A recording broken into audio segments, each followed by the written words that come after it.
Hey, what's up, y'all? This is Aaron LeBauer with the CashPT Lunch Hour, and welcome back to another episode. Today, I have an exciting guest to share with you. His name is Bert De Vera, or Bert De Vera, and he's got a cash-based model of practice that's unlike what you're probably expecting. It's not your typical cash practice. It's not your typical physical therapy practice, and I met him about 3 years ago, and actually Bert contacted me and we chatted, and I think every time we talked for about a year and a half, I was in the airport somewhere, and I finally got to meet Bert a while back at CSM, and he's doing some amazing things, and I just wanted to get him on the podcast to share exactly what he's doing to hopefully inspire you to take the next step in your practice and in your life.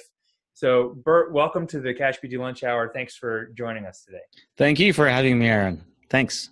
Yeah, it's just awesome to have you here, and thank you for all your support over the years with what I've been doing.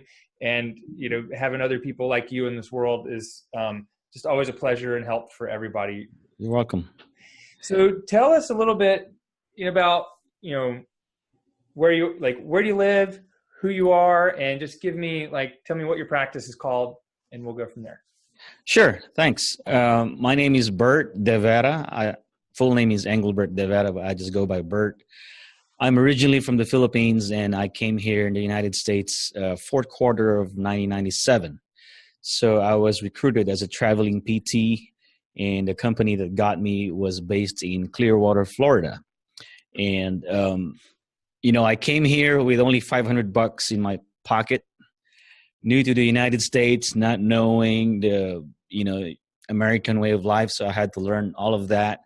Putting gas in your own car, how to use credit cards, going to groceries and everything. So it's the typical American way of life. So, and I came here in pursuit of the American dream, So I was so grateful to come over and work as a physical therapist. And for the first 6 years of my career, like I said, I was a traveling PT.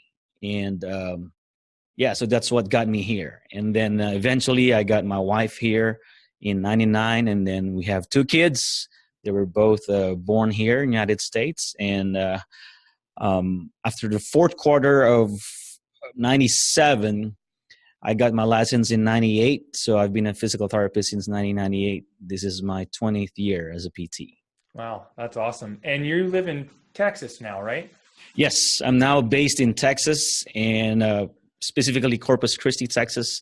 We're close to the Bay, Gulf of Mexico, where I can always go fishing or kayaking and do some water sports. Yeah. Love it. And they got good shrimp down there too, right? Oh, heck yeah. That's awesome. So how'd you end up in Corpus Christi? Well, I used to do a traveling work in Victoria, Texas. That was an hour and a half from Corpus Christi. So when we were trying to explore nearby cities, we found that there's a city close by Victoria that's really close to the water. During that time, there were no GPS. I think that was later part of the 90s. So we just look at the map, and we drove down here, and when I saw the water, it reminded me of my country, the Philippines. And I looked at my wife. I said, "This is where we're going to buy our house." Mm-hmm. So that's what happened. That's what brought us down here. So. That's awesome. So how many people live there? I've never even been. Corpus Christi has about 330,000 population. Okay, all right. Is it like a coastal town? Is it right on the water? Yes, it's right by the Gulf of Mexico. We have U.S. naval base here, and the Navy train here for their Navy pilots. So you always see, Navy flights going on over your roof every day. And we have the USS Lexington Museum that was parked here, and I don't know the military term. What was it? Decommissioned or something like that.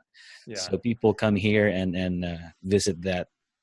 That's cool. Museum. Yeah. Yeah, I've been through Texas twice, and I've been to San Antonio and Houston, but almost made it to Austin, Texas. But we decided we didn't want to spend an extra day. We were trying to get to New Orleans and driving across country, so we cut straight down there, and I never got down to that part of Texas where you are. So, man, you should have come down here. I know. But you're how far away from Austin? It's 3 hours. 3 hours, yeah.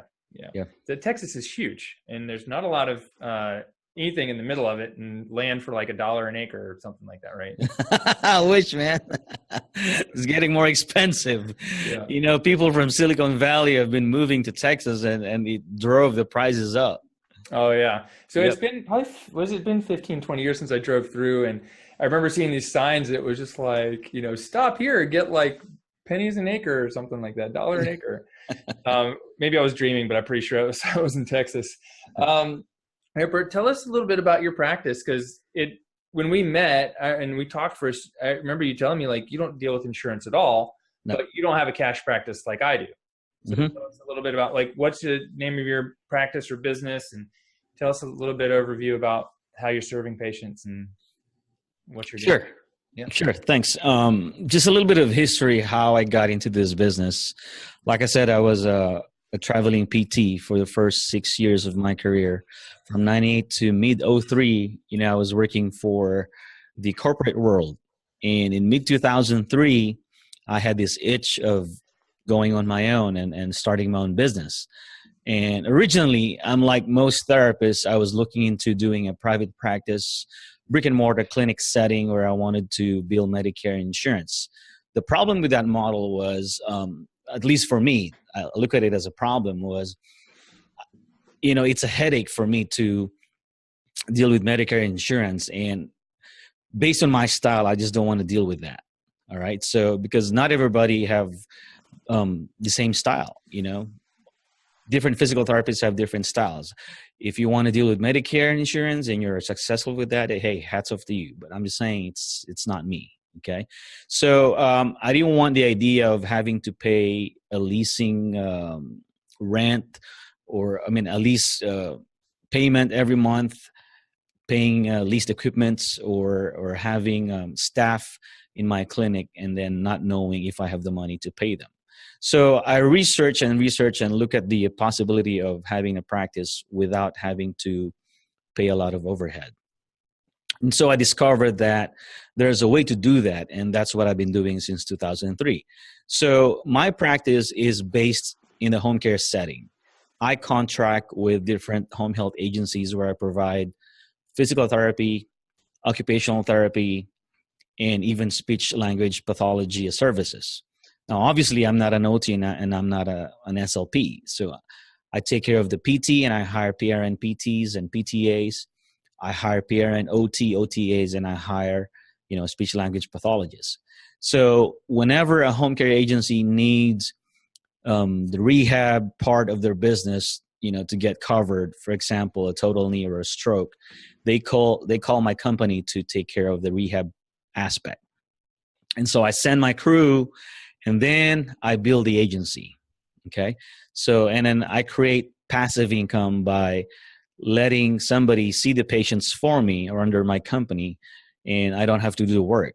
Now, if I want to work if I want to work and do it myself, I have that option, because I know some therapists want to be hands-on, and I too sometimes want to be hands-on and do everything, especially if I like the case. So I have that privilege. I have that option. But if I want to go on vacation and do something else, then I also have that option. I have that leverage. Does that make sense? Yeah. Yeah.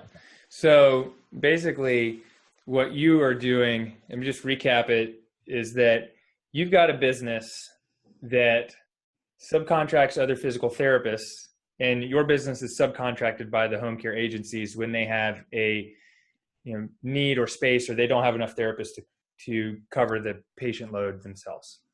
Yes. Right. So you're the middleman. Yes. Sort of. And you're also, you can treat patients if you like, but you don't have to you just build the agency directly. They do all the Medicare billing, you subcontract from them, and you don't have to deal with insurance companies at all. That's right. So that's why it's very similar to cash based, because I don't do any billing codes. I don't do any insurance codes. I don't have to be a network, provider for the insurance. Mm-hmm. I just bill the agency straight up per diem. Whatever rate we have agreed upon in the contract, that's what I do. Yeah. And so, and most of these home care agencies have contractors like me, because they don't want to lose money. Okay. If they want to be able to cover every single referral that comes into their door. And not all of them have in-house therapists because they save money by contracting out, because they only pay the therapist only when they have patients to see for rehab. So it's a win-win situation, okay? And even the ones with in-house therapists, they still hire contractors like me as a backup, because once their in-house therapists are full, they don't want to send out that referral or reject that referral. They'd rather have somebody see that referral and make money off of it, you know? Right. So, and they don't want to disappoint the doctor sending the referral and tell them, hey, we don't have enough therapists, they're full, we can't see this patient. Nope, they don't want to do that. Okay, so that's where we come in. And as a matter of fact, I have a group of therapists all over Texas working under my company: Dallas, San Antonio, El Paso, Corpus Christi, McAllen, down to Brownsville. And I have about 100 therapists with all three disciplines combined. And this is all we do. And they all work for me, PRN. I don't have to hire somebody full-time. I don't pay benefits, because usually these therapists do this on the side. They already have their full-time somewhere. They have their own benefits. So they call this as either their beer money or shopping money or car payment money, or however you want to call it. Right. Student loan money. There you go. Student loan money. Yeah. New VW money. Or new, I don't know. That's great. So you basically kind of have the best of all, like 10 worlds. Like you've created your own job. Okay. You've also, or initially, you created your own business asset, which is other people working for you. And you don't have to deal with insurance. Nope. You don't have to you're an employer, but people are subcontractors rather than, full-time employees where you have a liability, but you still have to deal with the hiring and firing. And you don't have to deal with it. Like I said, you don't have to deal with insurance. If I didn't see that before, it counts as two, or Medicare. So right.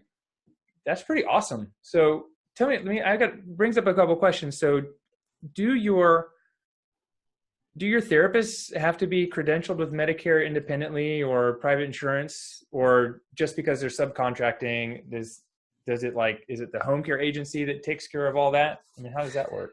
That's a very good question. And the answer is no. None of my therapists, including myself, are Medicare credentialed. It's not a requirement in the home care setting, unlike in a private or outpatient practice setting. Mm-hmm. So the entry for a staff PT, OT, or speech therapist is quick. There's no waiting period. Oh, you got to have your NPI number. You got to be a network with insurance. None of that. Okay. So that's why I can always hire PRN therapists quickly, as long as they fit the culture of my company. And I say that because I don't hire everybody. Okay. Not because they have a license, they're going to be a part of my company. No, I look for a good fit, meaning I look for number one, character, as a therapist, meaning they take care of the patients well. And then number two is their ethics, and then I make sure they don't have any disciplinary actions. Mm-hmm. Then I put them through a 90-day trial, to see if the patients are happy with them and if they're a good fit in our, within our company. Yeah. And so when you hire them as when you hire people as independent contractors, how do you make sure that they're not classed as employees? I think that I know the answer, but I'm not hiring independent contractors. Mm-hmm. But I know that there's an issue between, when someone an employee or when they're really a contractor. Like, how are you doing that? How is that working for people? Like, are they in control of their own schedule? Do you provide, what equipment do you provide for them? Or are you just providing them with a day and time to go see patients? How does that work? That's a very good question. I actually asked that from my CPA, and I also went through the questions. If you go through QuickBooks Online, where they ask you questions to identify whether your hire is a contractor or an employee. And when I went through those questions, it came out they're independent contractors. And I agree 100%, because to answer your question, I don't tell them when to see the patient. They do their own schedules. I don't provide any equipments. They have their own stuff, And basically, I don't tell them what to do with the patients. They are their own therapists. Okay, they're the therapists themselves. They decide what to do with the patient. So basically, they're independent. I don't dictate what they're supposed to do. Unlike, I'm not saying, okay, you have to report to my office at this time of the hour or whatever. I don't do anything of that. So, however, if you want to hire this staff as an employee, you can do that as well. It just depends on how your accountant sets up your company. Mm-hmm. So it has. I think it's an accounting or accountant question, but to classify the staff as independent contractors or employee, you will have to go through a set of questions to fulfill the requirement. Does that make sense? Yeah. So basically, like someone's an employee, if I tell you, when to show up for work, who you're treating, how you're treating, I give you all the equipment to do it all. But if I'm just distributing jobs and saying you can take it if you want, right? They have their own business entity. Like I'm assuming, like, are you guys? Do your contractors have their own business entity, or are they self-employed? How's that work? Some of them have their own business entity. Some of them, they just use their Social Security where they get a 1099. Yeah. So the metaphor I can use is in the construction business. Okay. So for example, I'm a home repair company. So if I have a client that needs a plumbing repair, I just call the plumber and say, hey, go to this address, set up a schedule, fix their plumbing issue, and then bill me. Yeah. So it's the same thing with my setup. You're the general contractor. Exactly. So, hey, here's the referral. Shows a diagnosis. It says eval and treat. You want it? If they say yes, okay, then take care of it. Then send me your bill. Awesome. So how many, like for one of your independent contractors, how many patients do they usually see a week?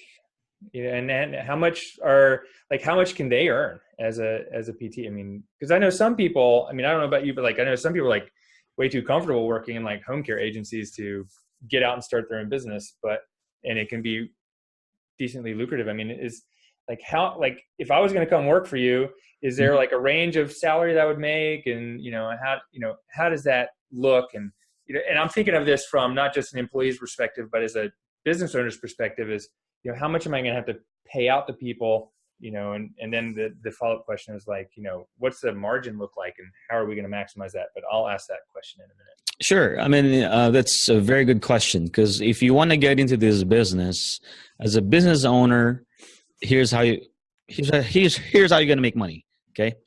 I'm going to explain to you through a case study. So for example, you have a total knee replacement. Okay.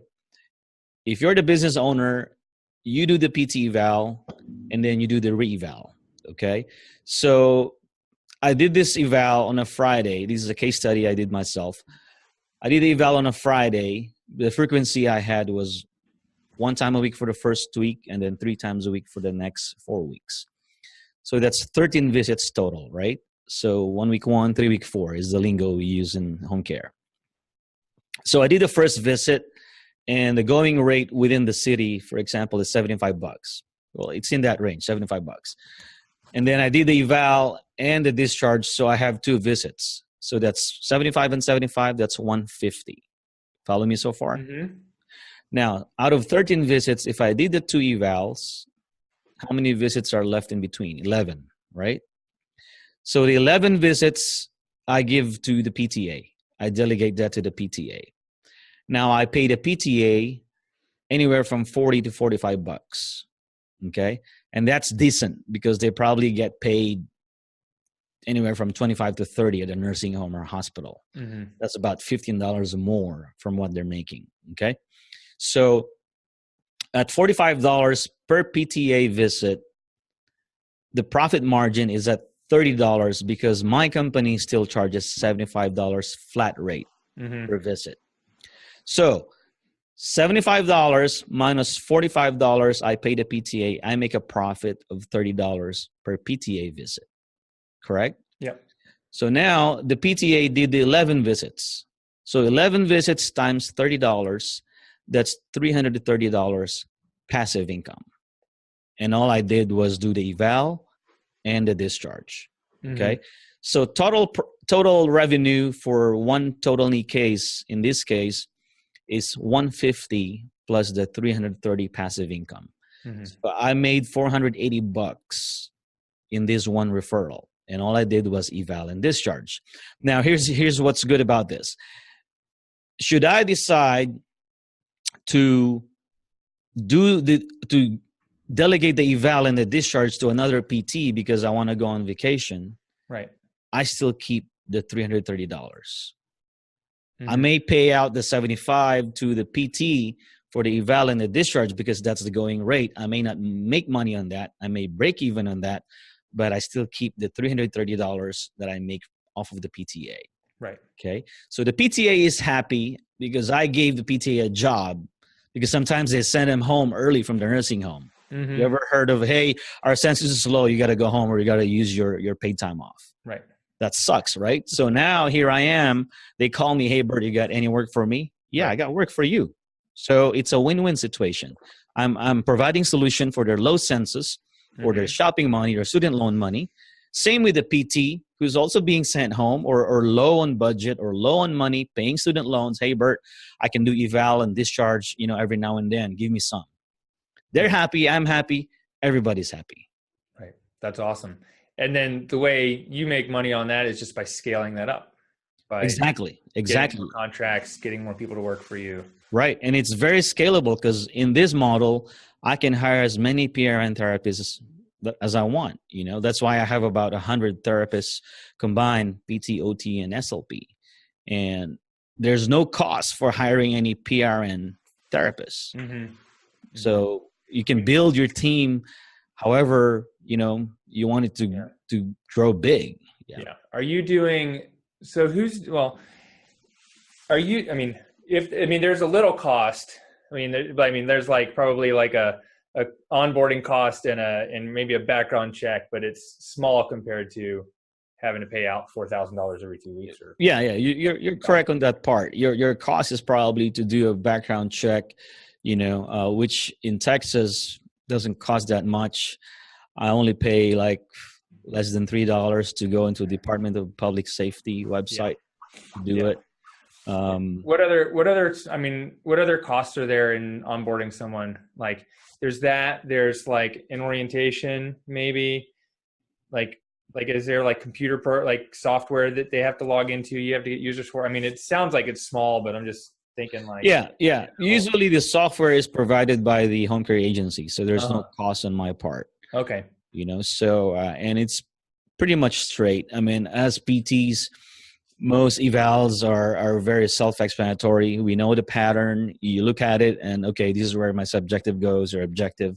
It's pretty much easy. In 5 minutes they can figure it out. Okay, this is how it works. Yeah. And how are you distributing the work? So do you have like a dispatcher? Do you have an assistant? Or are you doing it? And are you just call people down a list? You send out like an email or text and says, hey, next person respond back gets this patient. How is that working? Yeah, that's a very good question. So I have a secretary that works for me part-time, and she's pretty much my gatekeeper. So whenever we get a referral, she would send me a text, hey, Bert, we got a referral. I'm going to go ahead and see who's in this area, and I'm going to send them a text or an email or a memo that we have this referral. And usually they would reply, if they're going to take it or not. And then we tell the home care agency if we're going to take the referral or not. So it's very, very organized. I rarely see any paper. Everything is digital. So awesome. It's very automated in a sense, because I'm kept in the loop. I know who's seeing who. I know how many referrals we got today. I know whether we took that referral or not. And I'm not even doing anything. It's usually the gatekeeper. So the power of delegation is the key. Yeah. So you've got 100 therapists and one assistant, and what do you see a couple patients a week? Like I said, I work when I want to, and I'm saying that in a very humble way. I'm not trying to brag, but it's the benefit of having a business, I guess. When you have a system going on, just like McDonald's, high school kids can run it. It's a very good feeling, and it's a very good position to be into when you want to work because you want to, not because you have to. Right. So it's great. I'm very grateful. That's awesome. Well, obviously you worked hard to get there. What was the biggest challenge in getting this whole thing started that you encountered? Good question. The biggest challenge is, number one, believing in yourself, believing that you can do it. Because I used to have a colleague that told me this when I was starting. Hey, Bert, what makes you think the home care agencies are going to work with you or are going to give you patients? And I just looked at him and I said, what makes you think they wouldn't? So make the story short, I never hired that colleague to work with me because of his unbelief, and I started this in 2003. The rest is history. I've been doing this for the past 15 years, and if given the chance to do it again, I'll do it all over again. So the biggest challenge is having a team of therapists that believe in what you're doing. And I always tell them, look, we're doing this because, number one, we're clinicians. We're not just here to make money, okay? If you do the right thing as a clinician, money will follow, okay? So I don't ever hire somebody that always puts money first. Money is just a byproduct of what you do, if you do it right. That's our principle. Yeah, that's great. Yeah, same thing here. Like, that's what I was just talking about that yesterday when I did a Facebook Live in my group. I was just talking about, like, we're here to do the right thing. And if we do the right thing for our patients, the money's going to follow. That's right. That's something that my dad taught me growing up, which is pretty amazing. And, and I've had people say, oh, it's about the money. I'm like, no, man, if I wanted to earn money, I'd be a banker. There you go. There you go. I had a friend who out of college got a job at Bank of America, and he gave up a $25,000 bonus, end of the year bonus in October. And I was like, I'm sitting there, I'm like living on ramen noodles and I'm, racing bikes. I'm just like, can you just squeeze out a few extra months for me? Some of that. But he hated it. But, anyways, I digress. So tell me, so you've also started teaching people how to do this, right? Yes. So how did that come about? And, were people just asking you, hey, Bert, how do I do what you're doing? Or, Yep, pretty much. I've been a guest in some other podcast and I've gotten inquiries on, how to do this business. So I figured there are other therapists out there who are looking for ways to make money as a physical therapist and still do what they love as a clinician, but are very afraid to jump into the brick and mortar setting because they don't want to get a loan. They don't want to, leave their jobs or abandon whatever they're doing. So I came up with a course, with a coaching program to where if you want to do this, you don't have to quit your job. You can do this on the side. You can start it slowly. And if you're already a clinic owner, you don't have to abandon your clinic or give up what you're doing right now, even as a cash-based practice, because you can do this as a supplement to what you're already doing. This is another source of income. This model is not going to compete with your full-time job. It's not going to compete with your cash-based practice. It's not going to compete with your brick-and-mortar clinic. Look at it as another source of revenue, another stream of income. And we all know, the rule for improving your income is to have a lot of streams of income. Right. Yep. Well, and you also have to have more income than you have expenses. Exactly. In Texas, they say, son, it's simple. You got to have more coming in and going out. That's how the cowboys say it. That's awesome. That's awesome. So, so you got a course and what's your course called? The course is Home Health Contract Startup. Okay. And it basically takes people from, nothing to how to create a business model like what you've had, teaching people how to hire people, how to get contracts, et cetera, that kind of thing? Yes, I basically teach them how to put up their company. Yeah. It's a course where I teach you from A to Z, from step 1 to step done. I teach them how to hire PRN staff and what to look for. I teach them how to set up a contract with their PRN staff, how to find contracts with the home care agencies, how to survey the agencies and look for agencies that you want to work with in your area. There's a database where you can see if this agency is a good one or not, based on national rating, average. Okay. Wow. And then I teach them how to bill using their digital gadgets, iPhone or iPads.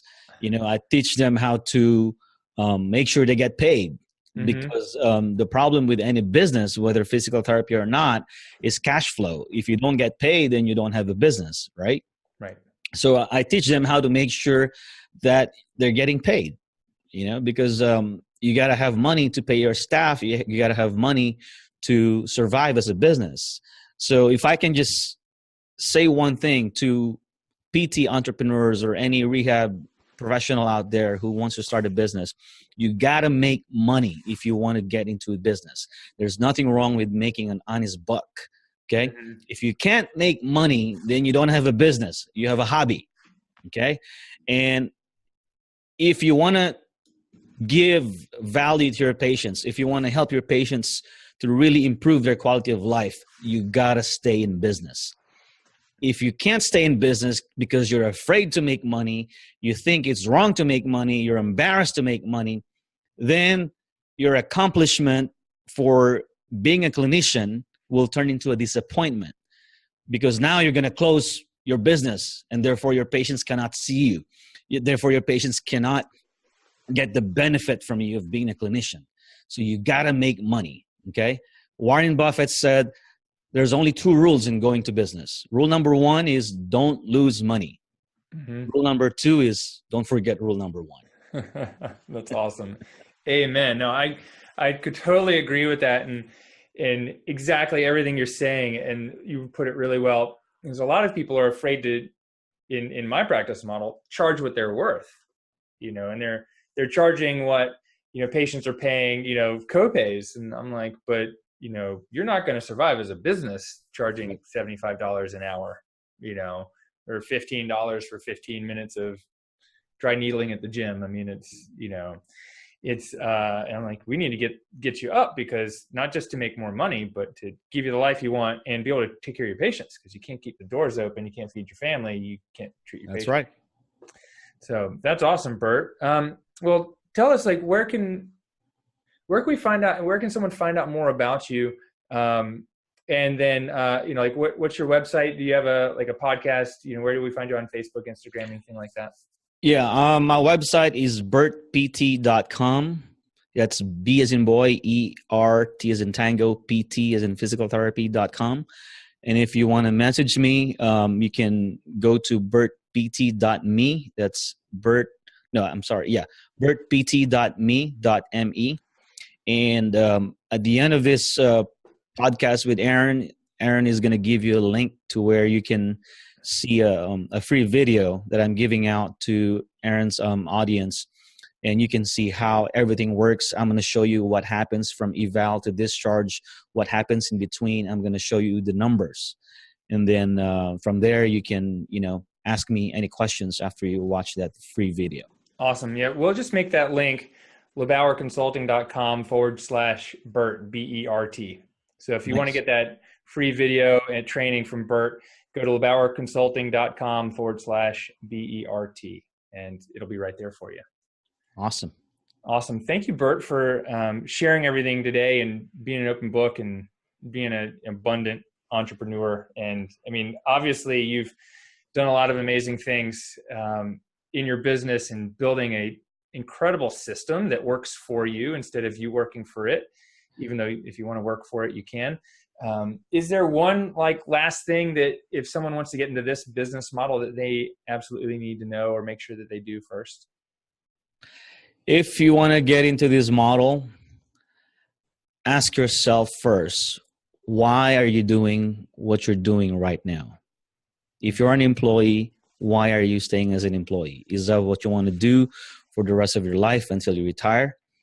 If your answer is no, and you want to find something that's different from what you're doing, if you want to find freedom to where you can earn passive income on the side, then definitely check out what I'm offering.